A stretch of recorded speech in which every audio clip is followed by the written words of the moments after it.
back to Political Buzz. My guest, Mark Panepinto. Mark, you said that you're for living wage. Yes.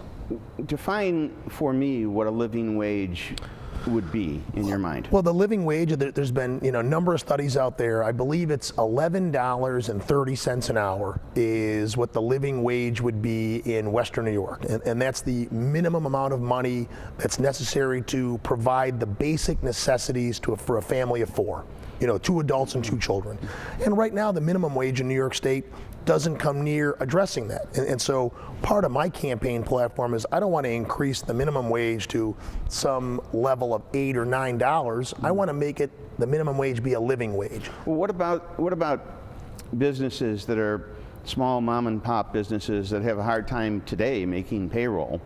And if they go, get an order to start paying their people $2, $3, $4 more than they're doing now, that might close them out, and then there would be a loss of jobs. I mean, that wouldn't be a good thing. How do you avoid that? I have heard that rhetoric since the dinner table around my house in the 1980s. Every time they've tried to raise the minimum wage on the state or federal level, the Chamber of Commerce rolls out the ads that it's going to affect jobs. There are studies that have been done where there are higher minimum wages in states, higher than the federal minimum wage. Job creation is greater than it is in lower minimum wage states. So that idea that you're going to put people out of business is false. Well, and I'm a small business owner, and so was my mother. And she ran a hair salon for years. I employ 20 people at my law office. I think providing people with a living wage is beneficial to the economy, because I think it's wrong that you go into work at Walmart and Target and they give you a job application and a food stamp or Medicaid application with your terms of employment. And that can't be right. The federal government and the state government is subsidizing Walmart and Targets and all the low-wage employers of the world by providing their employees with food stamps and Medicaid. Those private employers should be paying for those benefits. Well, this might be an example of one size doesn't fit all. Somebody who's trying to have a family and raise their family on that living wage or minimum wage. That's one thing, and I'm not quite sure how many people, I don't know that there's any studies, how many people actually raise a family on a minimum wage. But I do know that kids go their first jobs to McDonald's or Burger King and whatever, and they start out as unskilled workers with no experience, and they get a minimum wage. Now, they're not supporting their families, so getting a boost in that wage might hurt the employer, but it really doesn't make a difference to the kids in that they're not starving their kids because they're not making enough money. Isn't that kind of a problem? I mean, you're trying to, with good intentions, you're trying to make it easier for the working families, but a lot of the minimum wage is the kids and the first-time jobs, and sometimes retired people, like at Walmart. And those people don't need the extra money as much as the family people, and it still hurts the employer. Well, I mean, Phil, I've never seen any studies that shows that an increase in wages hurts employers. As I've said, that rhetoric of raising the minimum wage will cost jobs has been rolled out for years. But you're a businessman. I am. Okay? You understand the economics of business. If your costs go up, you do one of two things. You either cut costs somehow in another area, or you raise your prices.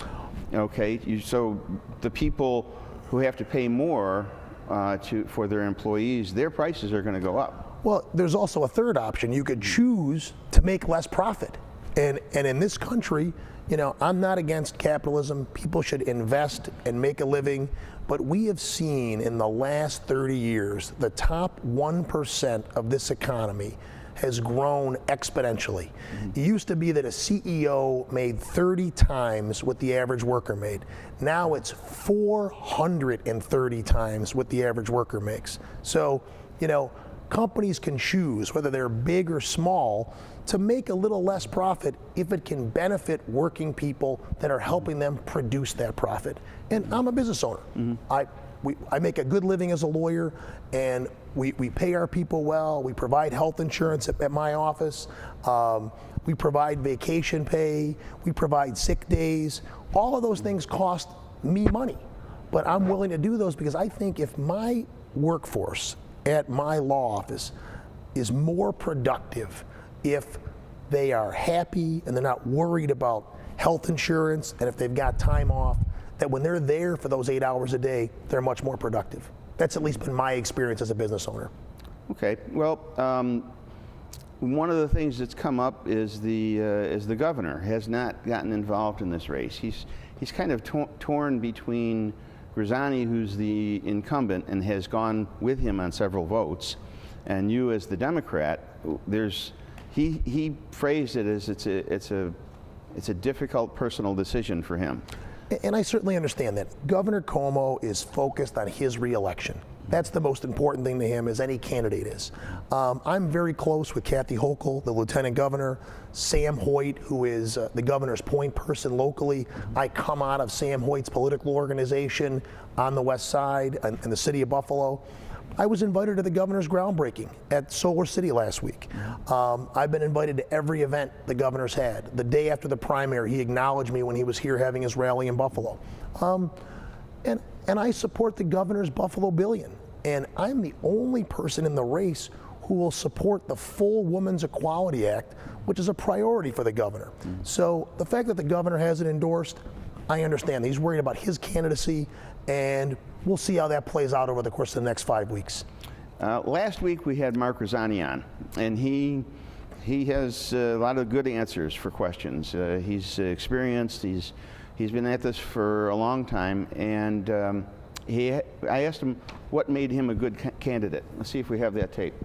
Hopefully, people weren't fooled, and hopefully, they're going to do their homework and say, you know what, things are good here in Western New York, and I want to keep Mark there. And it's been a privilege for me to represent the people of my district. I know that there are issues that we, agree to disagree on, but when you look at the overall picture, you know what, it's moving in a positive direction. On the other side of it, it could be detrimental if this seat were to be lost. He's been in office. He's got a lot of irons in the fire in Albany. He started out as a Democrat years ago. He became a Republican, so he's kind of in the middle there, and especially in your district, that's going to appeal to some of the Republicans, some of the Democrats. How do you answer his contention that he's a better candidate? Well, I don't believe Mark is the better candidate. This Mark with a C, is the better candidate, and I'll tell you why. I mean, I've built a very successful business. I have been heavily involved in the community in North Buffalo on the west side for 20 years. I've been an advocate for working people by my work prior to being a lawyer, and I know how to represent people, and I could represent all of the people of the 60th Senate District. The fact that Mark was rejected by his own party overwhelmingly in the primary is an indication of people's dissatisfaction with his performance. He's a very nice person personally.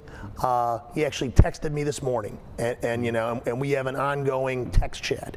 But he's served for 4 years, and I think the voters spoke in the primary. I'm the Democratic candidate. I'm the Working Families Party candidate, and I'm going to win on November 4th because we're going to bring people together in this race. We're not going to divide them. He was damaged by a couple of high-profile votes, social issues, that he took a position that backed the Cuomo position, and that is the gay marriage. Now, he was reelected after that vote, so we're not sure whether that damaged him extensively, but he did go back on his word with the gay marriage vote. How do you feel about the gay marriage?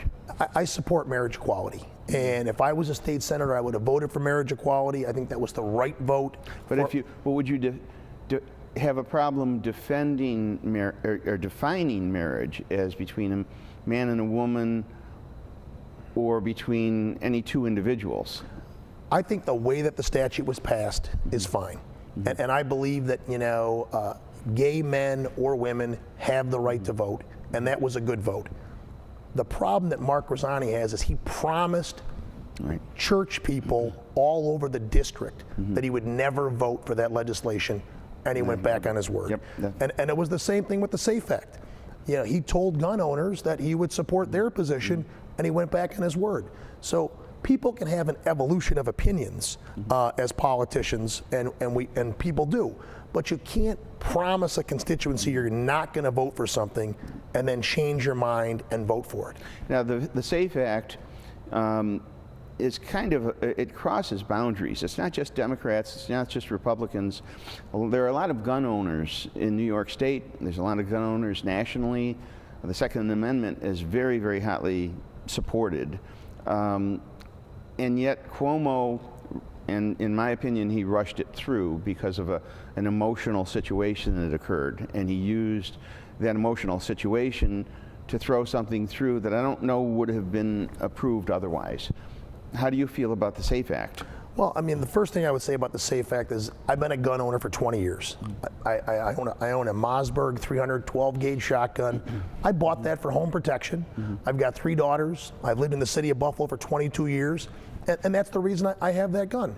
I believe that in reasonable gun control, we live in a state that has had gun control laws, and I think the SAFE Act was passed on an emotional vote based upon the Newtown shooting.